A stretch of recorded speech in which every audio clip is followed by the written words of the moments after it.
Good afternoon, and thank you for being here today for the Spring Schedule Planning webinar. We're going to allow folks just a few more minutes to log in for the presentation, so we'll be getting started at 4:05 p.m.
Hi, everyone.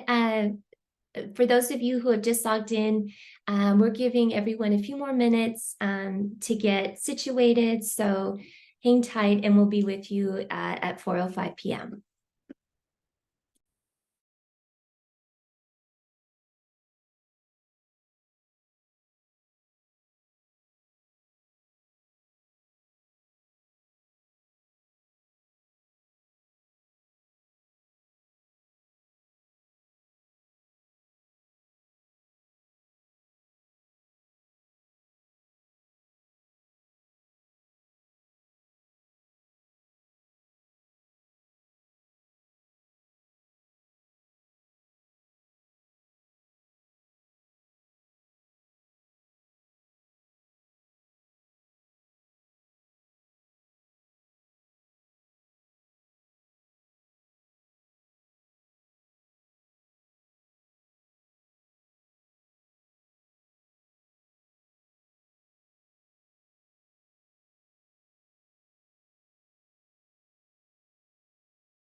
Hey, hello again.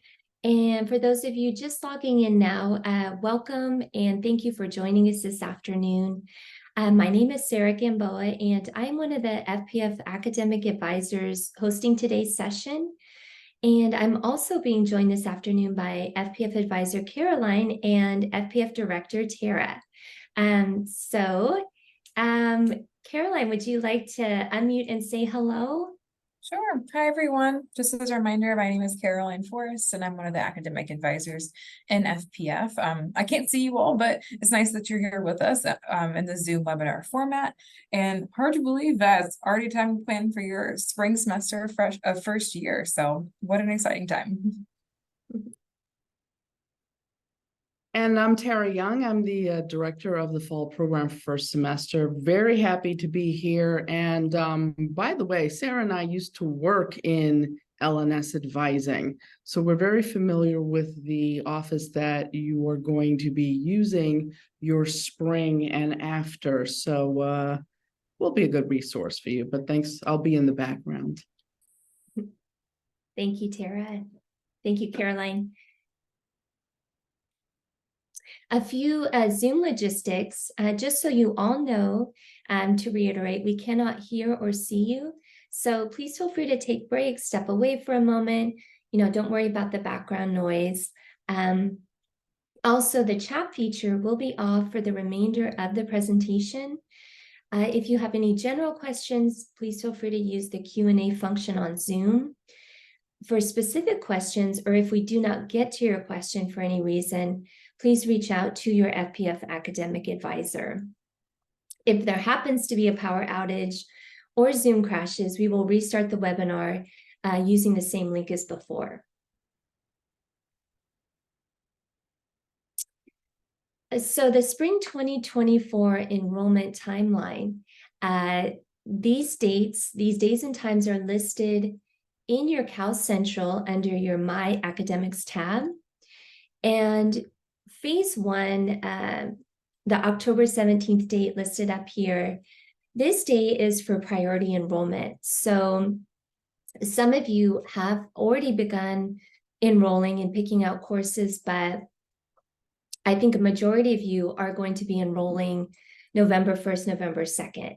So it's coming up in just a week or so, a couple weeks.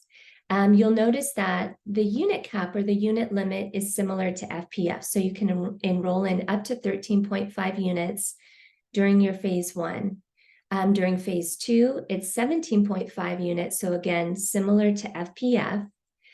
And when the adjustment period comes along in January, this is where you can go up to 20.5 units. This is where it does vary from the limit with FPF. And then January 17th is the first day of instruction for spring.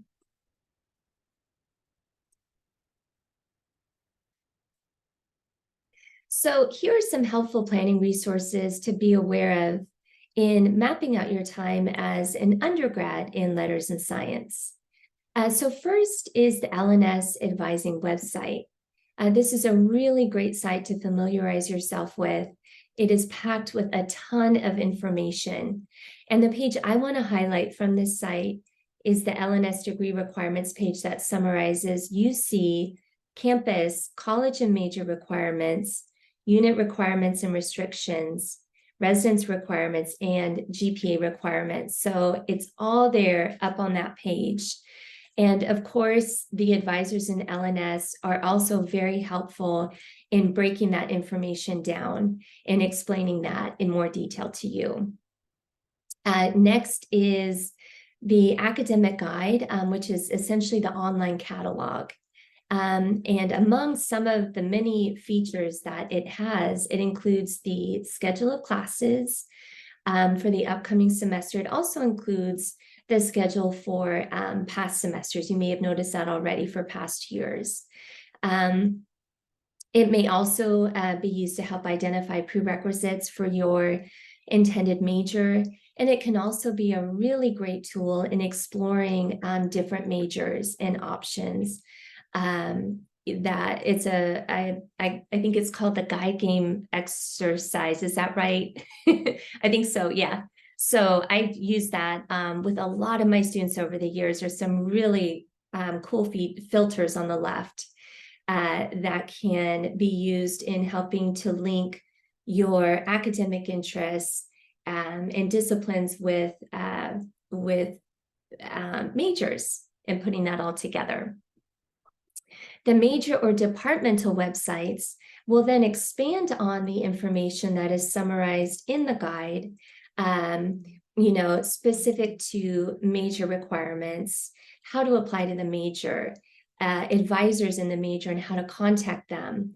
If it's a high demand major, which I'll talk about more in just a few minutes, it might touch on some of those additional conditions and restrictions and what that means for students applying.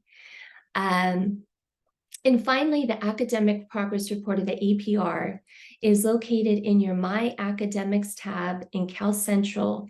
And this is a tool that you can use, that you have access to as a student, to track your degree progress in LNS. So you can see the requirements that you have completed already, what is in progress and what's needed.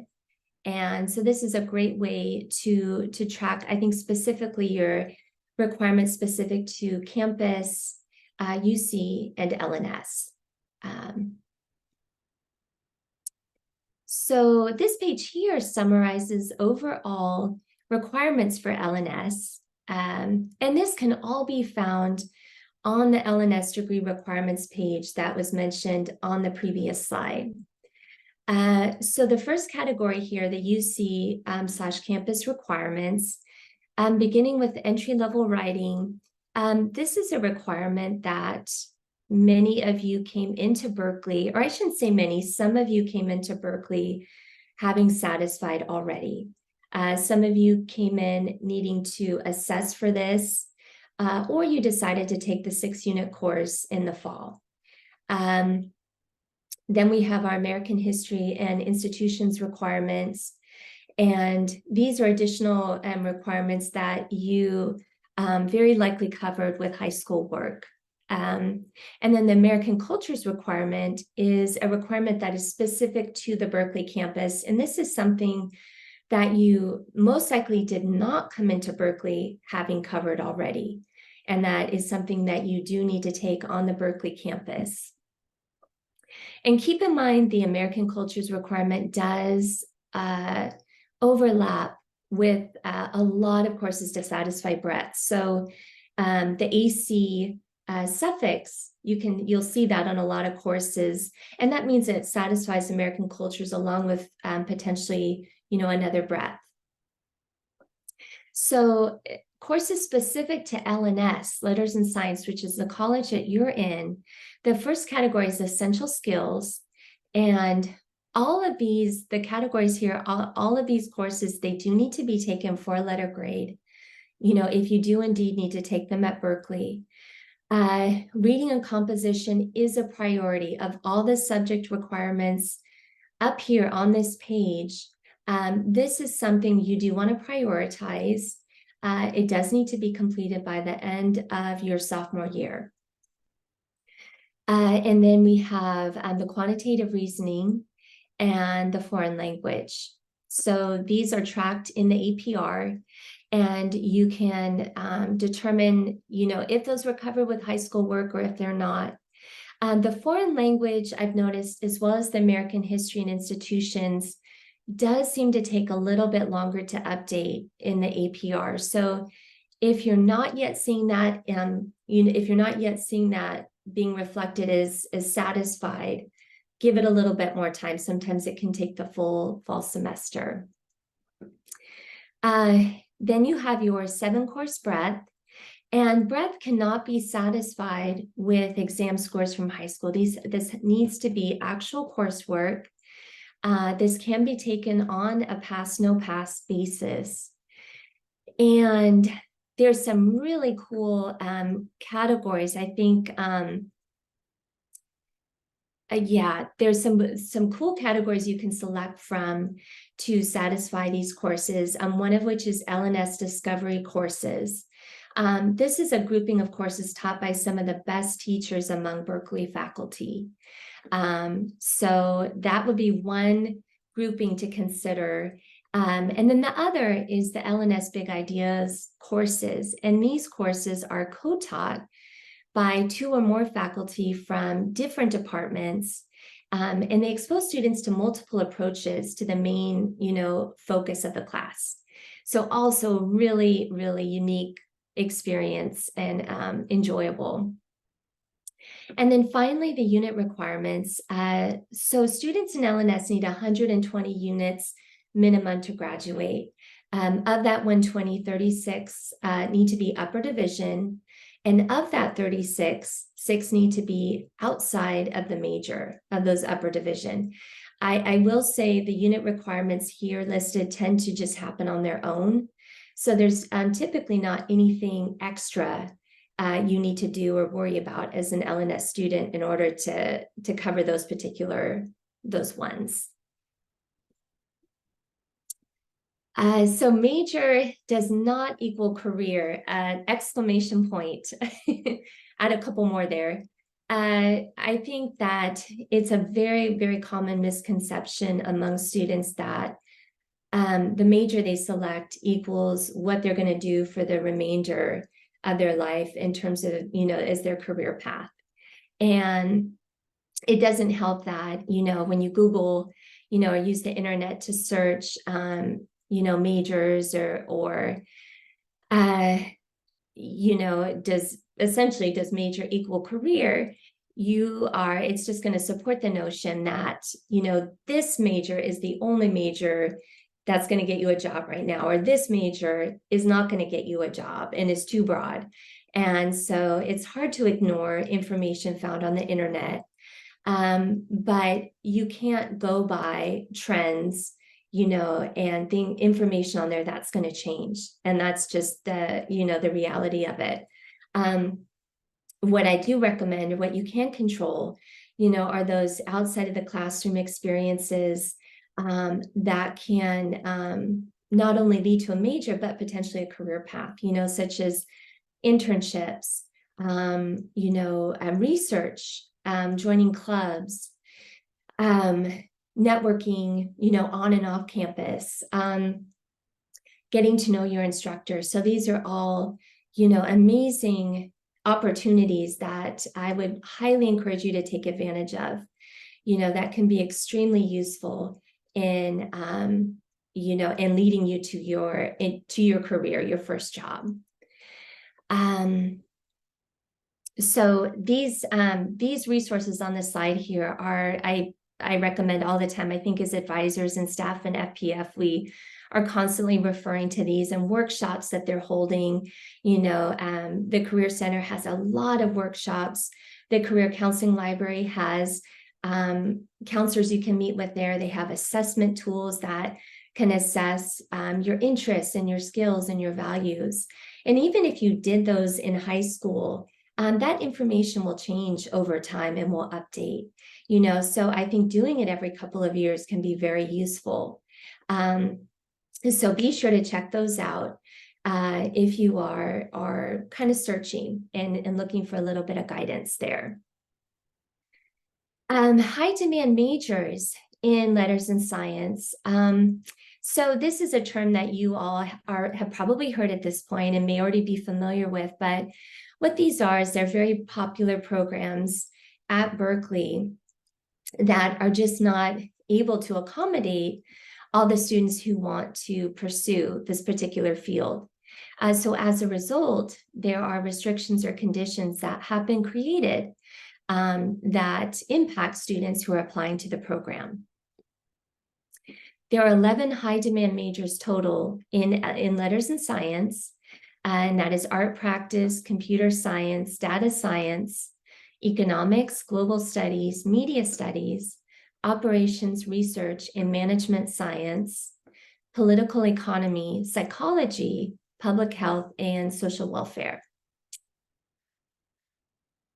So as of fall 2023, so as of this year class coming in, students who indicated on their UC Berkeley application that selected a high demand major as their first choice are guaranteed admission to that program, and that is subject to completing the prerequisite courses, maintaining good academic standing, and that means a 2.0, I believe, cumulative, as well as in your prerequisites. You need to pass those courses, and then applying to the program.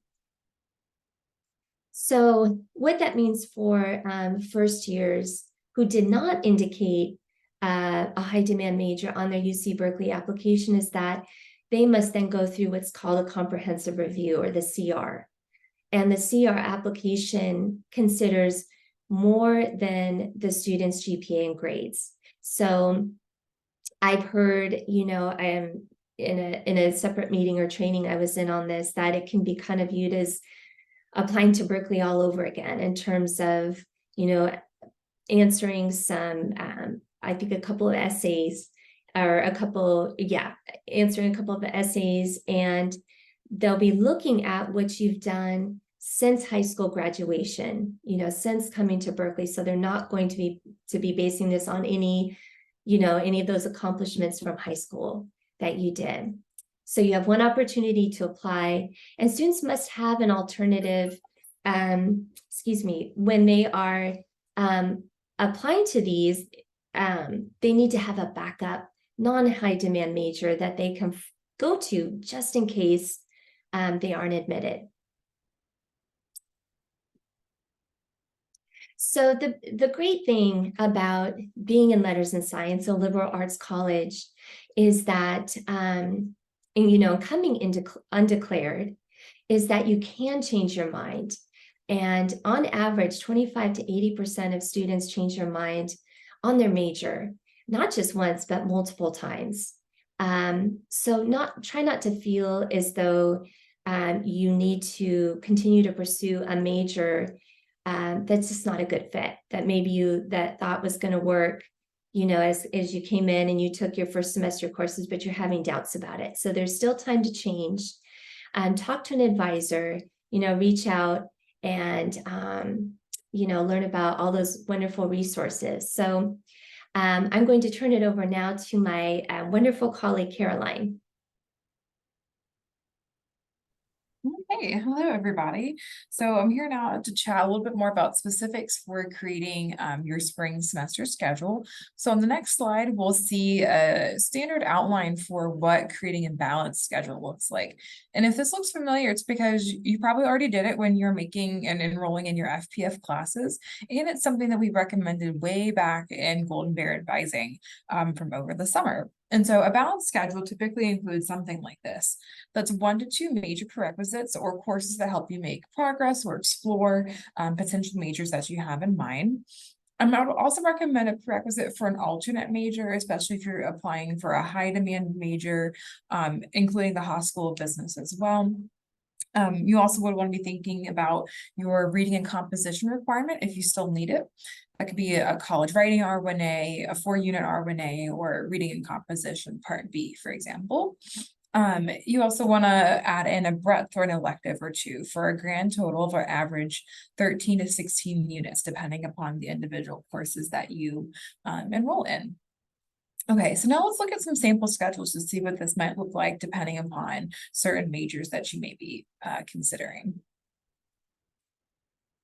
Okay, so for my pre-Haas econ folks out there, you might be thinking about something like this, and that is the appropriate calculus course per your level and what sequence you may have already started. For example, this often includes the Math 16A and or 16B or the Math 1A, 1B combination. The Math 16 series is calculus for social science majors, specifically business, econ, and architecture, whereas the Math 1 series is one of the standard calculus sequence. It's the most broadly accepted calculus series by most majors on campus, and it can also be used towards the Haas School of Business or econ, where it is most oftenly taken by students aiming for physical science majors like physics, computer science, etc. Pre-econ and Haas folks may also want to take either Econ 1 or 2 or UGBA 10. These are key prerequisite courses for both of these majors. I would, that at the bottom, we avoid we do not recommend you to take UGPA 10 with Econ 1 in the same semester. They may not seem like it initially, but they're both fairly heavy duty courses as key classes for the major, especially since Econ 1 is microeconomics and macroeconomics in the same semester. Most universities split that into 2 separate courses, but not Berkeley. So in this case, your other Haas Econ prereq should either be Econ or UGPA 10.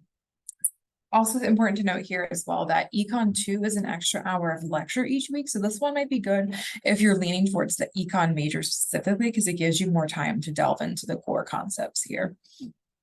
You also want to be making progress on your reading and composition requirement if you still need that as well.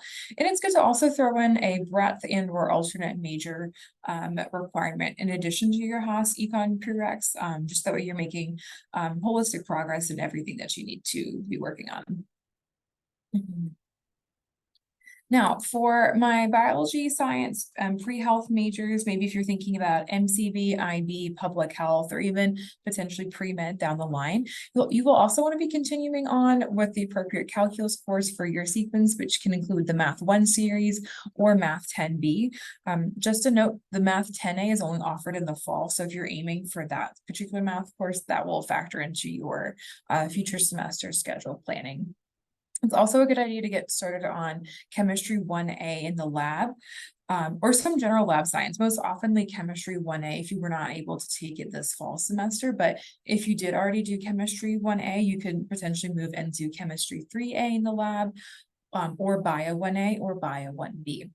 And just as a note for these courses, because there's a lot of different lab sciences biology majors will be taking, I encourage you to read the major department's website and the course catalog thoroughly, because some of these lab sciences have prerequisite courses that you will want to be cognizant of when enrolling in your classes. And similarly to previous schedules, you also want to work on your reading composition if you haven't got it already, and an elective or two, because those lab sciences will be very heavy duty classes. I also want to point out here too that we don't recommend taking Bio 1A in the lab in the same semester as Chem 3A or 3B, because this would be very heavy on the lab sciences time. And so it's good to kind of do them in separate terms. So you may also notice other chemistry and physics classes out there that you might be interested in taking, but you want to pay attention to the numbering system because they might indicate a more advanced combination of that class. So for example, Chem 4A is a little bit more geared towards chemistry majors, and so it's a little bit more advanced than Chem 1A, for example. Same thing for the Physics 7 series is a slightly different version than the Physics 8A class that you would need for MCV or IB majors. Next slide. Thank you. And so here we have a sample schedule for someone who might be thinking about a computer science and or data science major. So similar to the previous ones, you'll also want to be continuing on with the appropriate calculus course, and you want to prioritize computer science 61A or data 8. Both of these classes will give you some really solid technological understanding as you move into these majors. And similar to the previous sample schedules, reading and composition is a really nice complement to the 2 technical courses you'll be taking here. And since computer science and data science are high demand majors, you will want to consider an alternate major requirement or an elective class to complement the courses you're already taking. We also recommend not taking CS 61A with 61B or CS 70 because it is a prerequisite for 61B and 70. So you do kind of want to follow the numbering pattern there because the major has outlined that for a reason to follow that particular sequence of A, B, and then 70. Especially, you might want to think about your computer science backgrounds before coming to Berkeley if you are interested in taking 61A, because computer science 61A does presume you have knowledge of Python and recursive programming languages. So if that doesn't sound familiar to you, I would recommend you to take CS 10 as a foundational course to 61A, because it can kind of give you a solid background. I've heard that the very first assignment in computer science 61A is like a 40-page coding assignment. So if that sounds something like you might need a bit of a refresher on, you might take CS 10 instead and then save 61A for a later semester.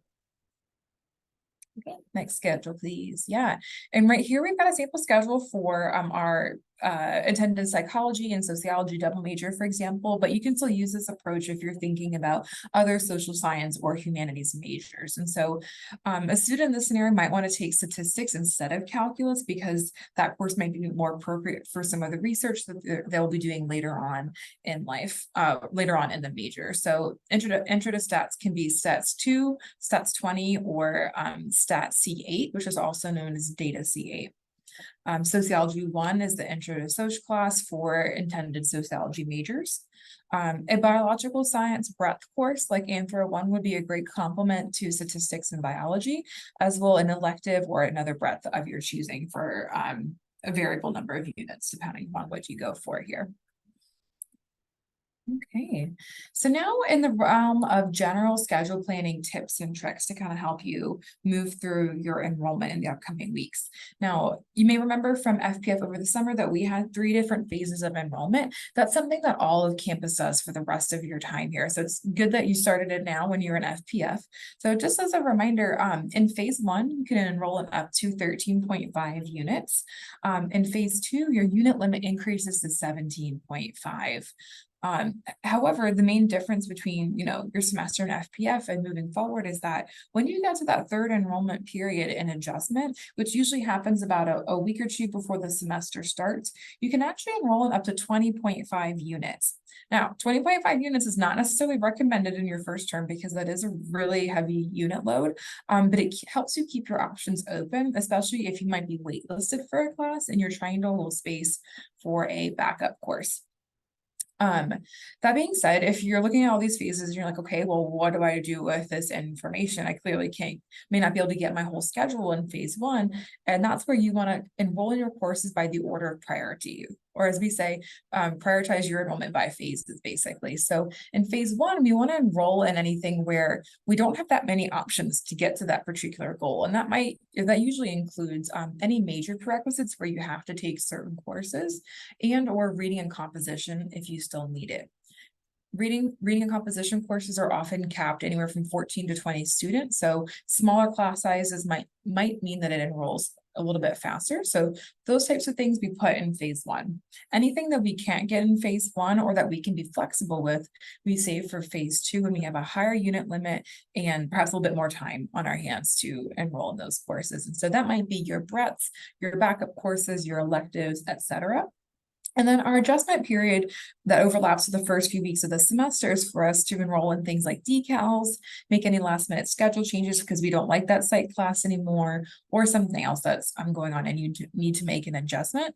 But don't forget that you need to finalize your schedule by that 4th week add drop deadline each semester. Next slide.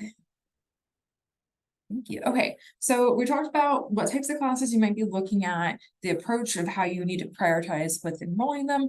You might be thinking, okay, but I need to take classes that count.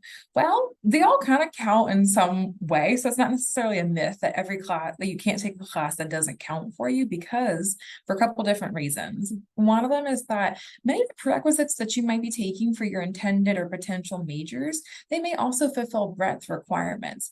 So that way you're naturally working on kind of multiple things at once.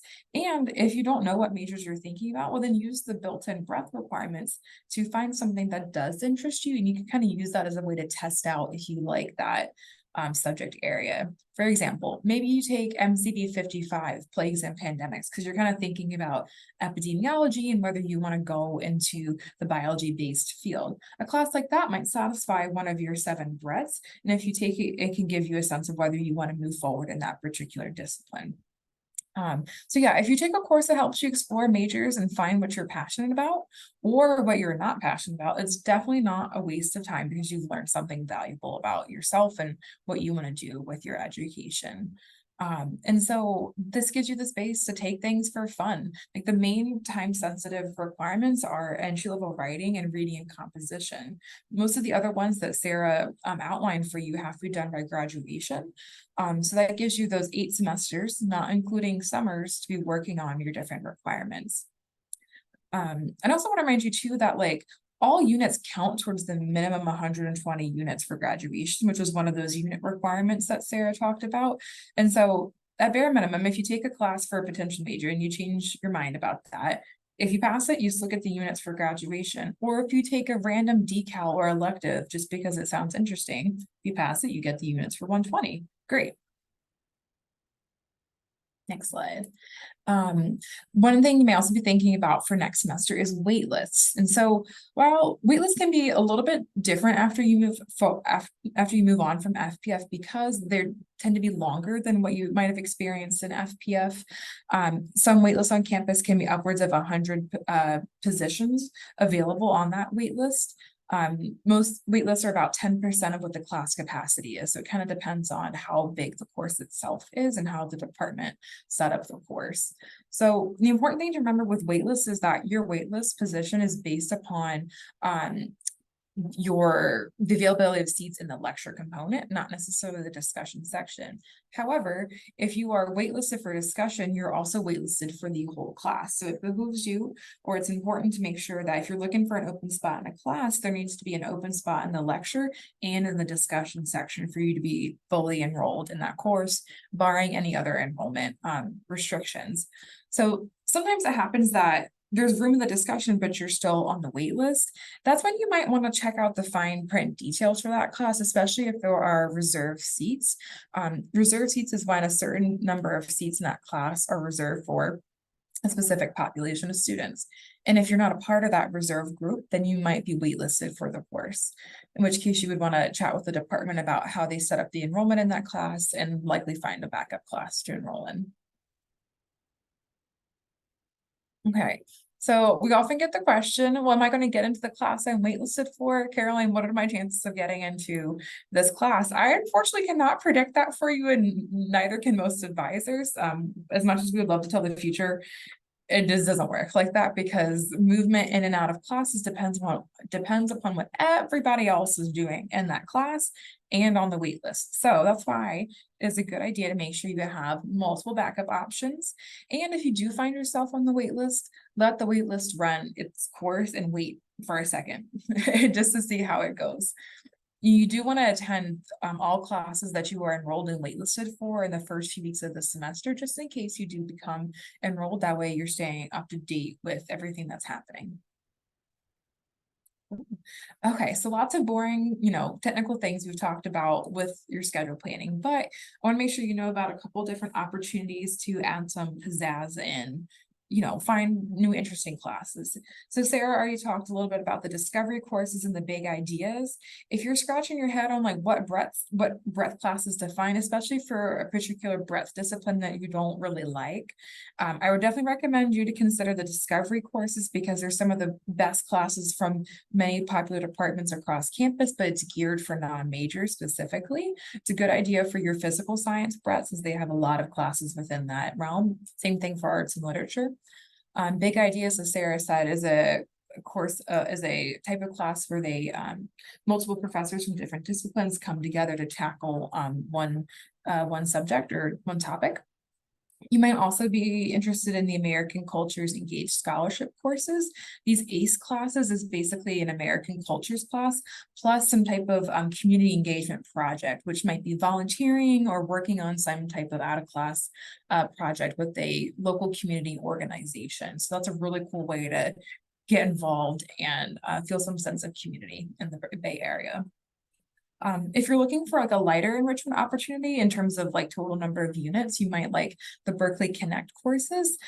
This is a mentorship and community-based course that is within a specific subject area. So a lot of different departments offer these 1-unit electives on campus to help other first and second year students get to know each other and start to build up a network within that particular department.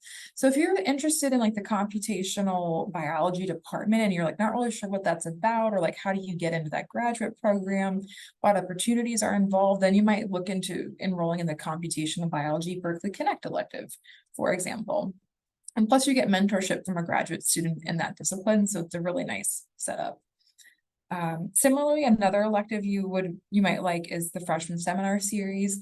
These are courses that are numbered 24, 39, etc. And they are usually like a 1 or 2 unit elective with a faculty from from most departments across campus, and it's on a wide range of topics. So you use this 1 or 2 units to really narrow in on a specific field or theme happening in the world, and the faculty member will guide you and other first and second year students through seminars on that topic. So it's also a really cool way to test out certain majors on campus before you commit to taking the prerequisites.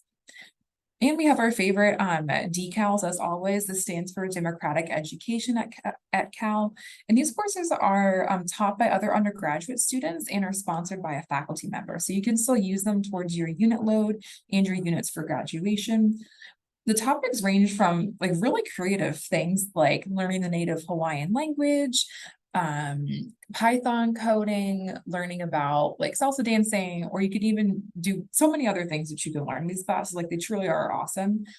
Just note that the topics change each semester and they're not available to be enrolled in until about at least a week before the semester starts. So check their website in early January so you can learn more about the spring 24 decals available.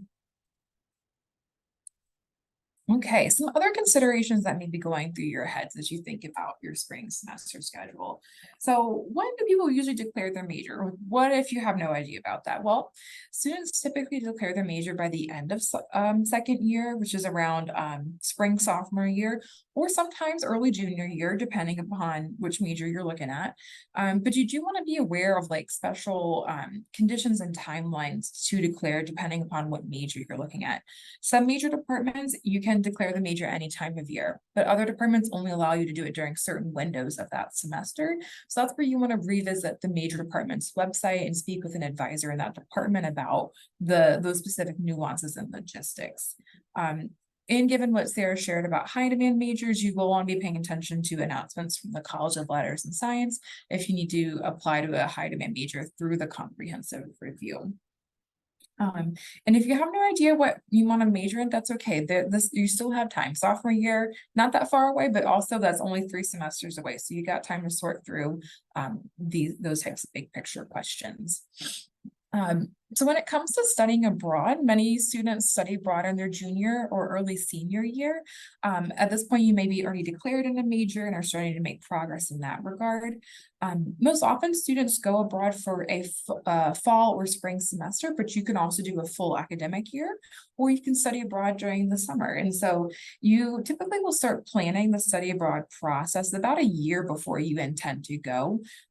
For fall and spring study abroad programs, the applications start a couple semesters ahead of time. So I recommend you to review the Berkeley Study Abroad website and speak with their study abroad advisors about how to plan out those types of experiences. And you might find it's actually more attainable than it seems. Other ways that you can supplement your education is through summer classes. Summers can be very useful in making academic progress, but they're not always necessary. Even if you're trying to pull off like a double major or a major and a minor, you don't necessarily need summers because you are guaranteed 8 fall and spring semesters at Berkeley to complete your degree. It may be helpful if you save a couple summers to be open in case you want to participate in some enrichment activities like an internship, volunteering, traveling, working part-time, etc. It's also not uncommon for students to take courses at community colleges over the summer. The main thing to remember is that you want to check with your major department or on the LNS degree requirements website to see if you can take that particular class at a community college, because not every class is eligible to be taken elsewhere. So you want to do a little bit of research in case you're thinking about doing a course at a community college, especially over the summer.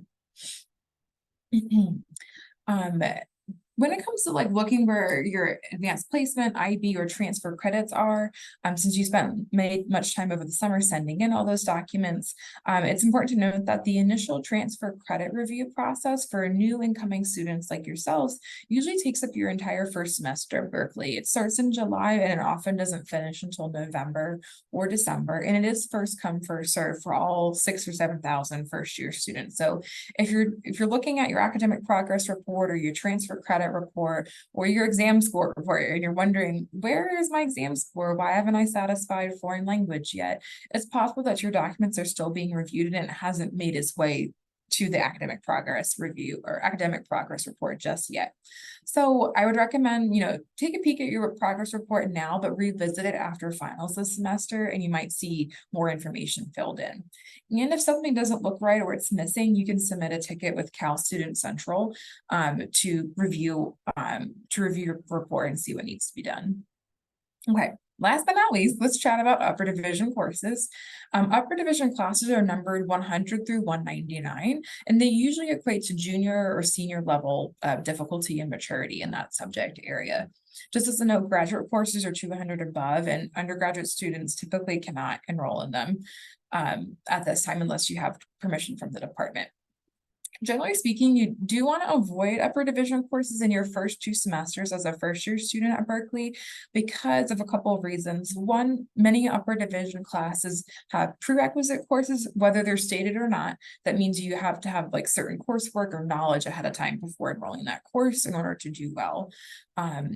The other thing too is that sometimes upper division classes often have reserved seats for students in that major, or some other type of enrollment permission to enroll in that class. And if that's the case, you want to read the fine print and contact the department that offers the class to see what might be going on and if you're eligible to take that course. So there's plenty of time to take upper division classes. And as Sarah mentioned, some of those unit requirements, like the 36 upper division units, will come naturally once you get into your major. So there's not necessarily a rush, but short answers, you can do them in your first year. Just do a lot of research and be cautious when embarking upon the 100+ classes. Okay, so for next semester, we do want to chat a little bit about how advising will work. We kind of alluded to the beginning that you'll be transitioning to the College of Letters and Sciences undergrad advising office once your fall semester in FPF is over. So spring 2024 onward until graduation, as long as you're a student in the College of Letters and Sciences, you'll be able to utilize the LNS advising office. And so at that one spring semester happens, we'll no longer be your advisors, and you'll get to meet with the wonderful college advisors over there. And so LNS advising works a little bit differently than FPF. So here you have an assigned advisor like myself, Sarah, or Brandon. But in LNS, you can actually see any advisor that's there in the college. And so in the next slide, I can talk to you a little bit more about how their advising structure is set up. And so they have a couple different options for you to, get involved in that office. One is through meeting with pre-scheduled virtual or in-person appointments with a college advisor. Each college advisor is kind of assigned to an advising neighborhood, and you can think of these advising neighborhoods as like clusters of similar majors. And so one neighborhood is the pre-hos and the econ people. Another neighborhood is computer science, data science. They've got one for the arts and humanities. They've got one for the biology majors, so on and so forth. That basically means each of the college advisors in that neighborhood has a little bit of like expertise and more familiarity with those majors. So you can meet with an advisor in the advising neighborhood that matches your interests. You can meet with an advisor because they're the first person available that works with your schedule, or you can meet with someone just because you really vibe with their background on the website. So you've got many options there. And an LNS college advisor can help you with a lot of different things, but mainly just big picture degree planning and progress. So helping you explore and select a major, planning your long-term graduation plan, sorting through all those different unit requirements that we mentioned earlier.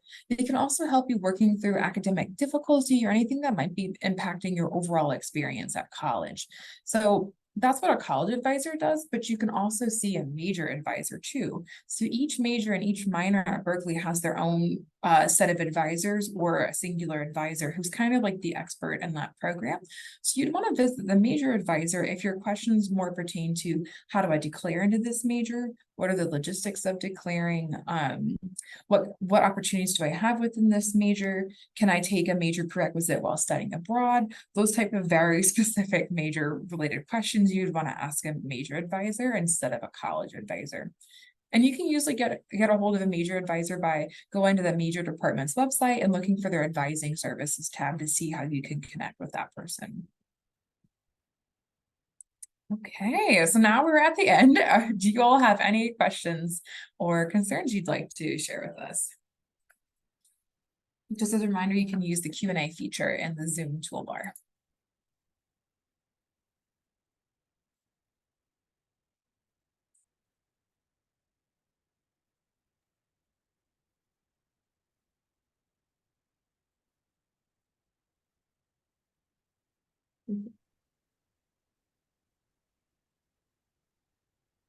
Sarah, should we read out some of the questions that we answered like privately in the Q&A while we were talking earlier? Yes. Yes. Sorry, I was trying to find them and make sure I could pull them up. It's okay. Sorry. The first question is, does a quantitative reasoning requirement have to be completed at UC Berkeley? And the answer to that is no. This is a requirement that students can satisfy elsewhere, at community college. I would say the easiest, smoothest way would be California Community College, because there's a website that shows articulation between Berkeley and all the community colleges in California. What I did type in the answer is if you are by chance considering applying to Haas, this is one of the known programs where all the prereqs have to be done on the Berkeley campus. So if you happen to be applying to them and doing the math, which is also covering your QR, that does have to be done on the Berkeley campus. And then the other question, and this might be a poor question, which it is not, just to clarify, but does a pass, no pass count for the 120 minimum units? And the answer to this is yes, absolutely. As long as you pass the course with a P, that does go towards the overall 120 units. Just keep in mind that of the 1/3 pass no pass unit ratio max or limit. So what that means is up to 1/3 of your Berkeley units can be pass no pass. So that's a lot of units when you break it down, potentially, that you could be doing pass no pass. Typically, students don't even get close to this limit, just based on, courses they have to do for their major and for essential skills. But anyway, there is a limit. And but yes, past units do count towards graduation. And looks like we just got another question. Okay, how does one go about getting on the dean's list for this semester? So there are a few different types of honors categories at Berkeley. And there's honors within LNS, there's honors on the campus, there's honors within the department. And so, I actually, well, there's a site on the LNS site, they have a page that breaks that down, the categories. If I pull it up now, it's going to take over the PowerPoint, and I don't want to do that. It's all good. I put the link in the chat, Sarah. Oh, thank you, Caroline. You did. Yeah, You're on top of it. But yeah, they break it down really nicely on how you qualify for that. And yeah, if I can add, Sarah, it's nothing that a student has to apply for. It's automatically calculated by the campus and based on your GPA. So nothing for you to do except do fabulously in your classes. That's right. Yeah, thank you for bringing that up, Tara, because that's another usually common follow-up is, what do I need to do to be eligible? Yeah. Okay, so I think we've got a few more questions here. Let's go to the next question. How do pass, no pass grading option, how does this affect graduate school? What is a pass, no pass considered? Ooh, that's a good question. Caroline, do you want to jump in here first? Sure, I can take a stab at it. The short answer is it depends upon the graduate or professional program that you're applying to. So it's one of those things like, while PMP grades don't affect your Berkeley GPA, they might affect how a medical school, a law school, or other graduate program might view your academic record. So how they actually interpret it into the admissions decision kind of depends upon how the program works and what prerequisites are required. So it is known that some law schools might factor NP or non-passing grades into your GPA for admission as an F letter grade. So it's one of those things you generally want to proceed with caution about. I typically recommend, especially early on, if you're still trying to keep your options open for future graduate programs, which you're still first year undergrad students, so you don't have to decide about that now. But typically recommend that if you're taking a class that might count towards a graduate or professional school prereq, similar to majors, you want to keep it letter graded just to make sure you've covered all your bases and you don't realize senior year that you should have taken that MCB 32 class letter graded and still pass, no pass. So a few moments ago, I put in the Zoom chat a link about the grading options in PNP from the LNS advising site. They have a short blurb that summarizes what I just said about PNP for graduate or professional school. If you have any further questions about like prereqs for professional programs, especially as they factor into your Berkeley program planning, LNS advising actually has a cluster of advisors that focus on pre-professional graduate programs. They've got pre-health sciences, pre-med at college advisor, they've got a pre-law college advisor, and they have a general like graduate PhD programs advisor who can help you sort through all those different considerations because there's a lot to think about. Yeah. Yeah, and one thing I do want to add on top of that is that sometimes students feel, unless they're getting straight A's at Berkeley, they need to change it to pass, no pass to salvage their GPA. And, an A- is still a good grade, or a B+. And Caroline, stop me if I'm repeating what you already said, but I think to some programs, they prefer to see a B+ or A- on your transcript versus a P, because a P is a very vague way of assessing your performance in a course. And so just something to keep in mind. And also, your first semester, I wouldn't put too much weight on it, because I think a lot of programs understand and know that it's your very first semester of college. And I think they're going to be way more interested in what you're doing as you progress, in your time here at Berkeley. Yeah.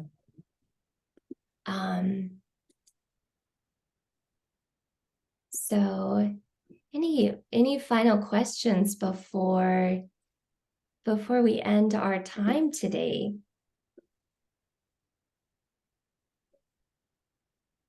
And it's okay, obviously, if you think of something after we end the webinar, you can always reach out to your assigned advisor, schedule a meeting. You can email us with your questions also, if you feel more comfortable doing that.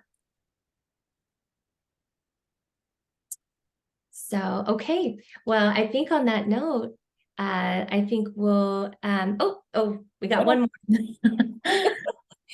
Okay, so how should we account for double majors in different fields?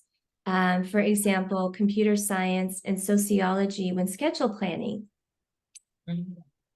That's a good question too. So it's very doable. I think a lot of it just has to do with planning, and the earlier on you can begin planning, the easier it is to accommodate both programs and not overload yourself and not have really crazy course loads. I think it's checking in with advising to help create a 2 to 4 year plan. Keep in mind, you don't have to declare both majors at the same time.